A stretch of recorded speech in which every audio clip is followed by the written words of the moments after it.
ఖమ్మంలో రాష్ట్ర స్థాయి కబడ్డీ పోటీలు ఉత్సాహంగా సాగుతున్నాయి. రాష్ట్ర వ్యాప్తంగా 10 జిల్లాల నుంచి పాల్గొంటున్న ఈ పోటీల్లో క్రీడాకారులు పోటాపోటీగా తలపడుతున్నారు. ప్రో కబడ్డీతో రెట్టించిన ఉత్సాహంతో 3 రోజులుగా నువ్వా నేనా అన్నట్లు పోటీలు సాగుతుండగా కరీంనగర్ జట్టుపై ఖమ్మం జట్టు విజయం సాధించింది. మహిళల కబడ్డీ పోటీలో మెదక్ జట్టుపై నల్గొండ జట్టు గెలుపొందింది.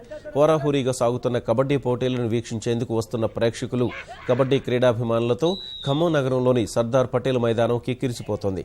ఇవాళ సెమీఫైనల్, ఫైనల్ మ్యాచ్లు జరగనున్నాయి.